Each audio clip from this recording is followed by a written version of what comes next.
বিষ্ণু ঈসা ইসলামের কাছে এক সাহাবী এসে বলল, ইয়া রাসূলুল্লাহ আ'তিনি শাইআন, আপনি আমাকে কিছু দান করেন, আমার কিছুই নাই। বিষ্ণু বললেন, তোমার কিছু নাই? সাহাবী বললেন, ইয়া রাসূলুল্লাহ ঘরে আমার শুধু দুইটি জিনিস আছে। কয়টা? চিল্লায় বলেন কয়টা? এক হচ্ছে একটা জামা, দুই হচ্ছে পানি খাওয়ার একটা জগ। বিষ্ণু বললেন, এই দুইটাই নিয়ে আস। বিশ্বনবীর কথা শুনে ওই সাহাবী ঘর থেকে জামা নিয়ে আসলেন, পানি খাওয়ার জগ নিয়ে আসলেন। বিশ্বনবী সাল্লাল্লাহু আলাইহি ওয়াসাল্লাম ওনার মুবারক হাত দিয়ে এক হাতে জামা ধরে আরেক হাতে পানির জগটা ধরে সাহাবীদের দিকে উদ্দেশ্য করে বললেন, মাইয়াশতারি হাদাইন, এই দুইটা জিনিস কেনার মতো কে কে আছে দেখি? কয়েকজন হাত তুললো। বিশ্বনবী বললেন, কত দিয়ে কিনবা? এক সাহাবী বলে, ইন্নী আশতারিহিমা বিদিরহাম, ও নবী যদিও এগুলো আমার দরকার নাই, কিন্তু আপনি যেহেতু নিলামে ডাক তুলেছেন, ইয়া রাসূলুল্লাহ ইয়া হাবিবাল্লাহ, আপনার সম্মানে আমি 1 দিরহাম দিয়ে দুইটা জিনিস কিনে নেব। 1 দিরহাম, একটা জামা, একটা পানি খাওয়ার জগ, দাম কত? 1 দিরহাম। বিশ্বনবী বললেন, না না, 1 দিরহাম তো অনেক কম হয়ে যায়, মাইয়াজিদু আলা যালিক, এর চেয়ে বেশি দামে কে কিনবা?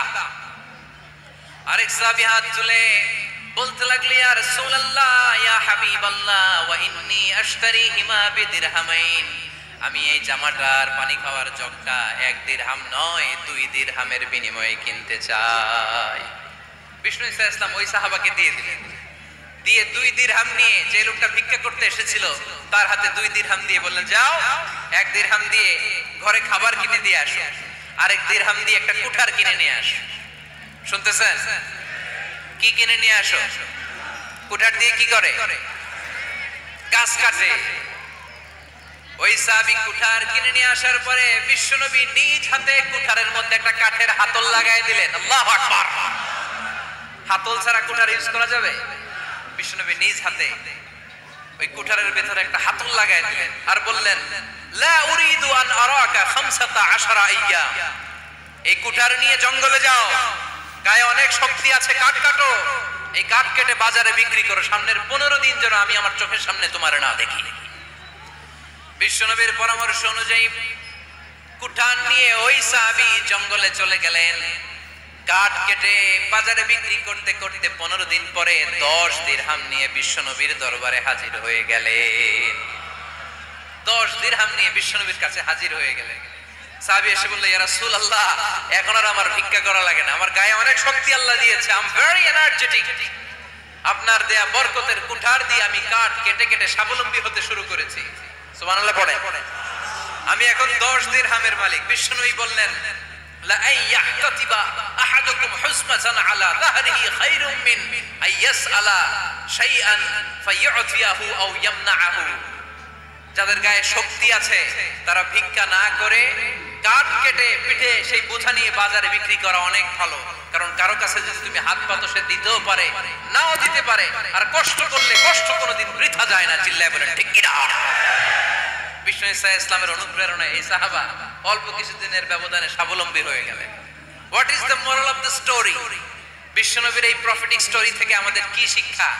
লেসন নাম্বার 1, বিশ্বনবী চাইলেই ওই 2 দিরহাম দিয়ে বলতে পারতো, যাও খাবার দাবার কিনে ফ্যামিলিতে দিয়ে আসো। সে ওই 2 দিরহাম নিয়ে খাবার দাবার কিনে ফ্যামিলিকে খাইয়ে রাত্রে আবার ভিক্ষায় নামতো। কথা কর, রাত্রে কি করতো? ভিক্ষায় নামতো। বিষ্ণু ঈসা ইসলাম তাকে কাজ করে খাওয়ার জন্য উৎসাহ দিলেন। পাশাপাশি বিষ্ণু ঈসা ইসলাম পার্মানেন্ট সলিউশন দিলেন। এজন্য পার্মানেন্ট সলিউশনের ব্যবস্থা করতে হবে। অনেকে আমরা যাকাত দেই, যাকাতের শাড়ি দেই, যাকাতের লুঙ্গি দেই, আছে না নাই? লক্ষ্মীপুরে এরকম দেয় নাকি? কি দেয়?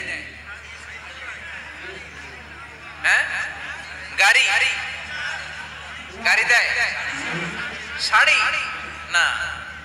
যাকাতের শাড়ি, যাকাতের লুঙ্গি বলতে কোনো কথা ইসলামে নাই। এগুলো খুব কম দামি শাড়ি, যাদেরকে এগুলো দেয়া হয় তাদেরকে অপমান করা হয়, ঠিক কি না?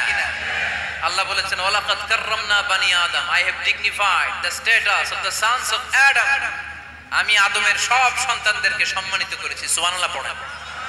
আপনাদের যে সম্মানিত কেউ আছে? মানুষের যে সম্মানিত গোটা বিশ্বে আর কোনো মাখলুকাত আছে নাই।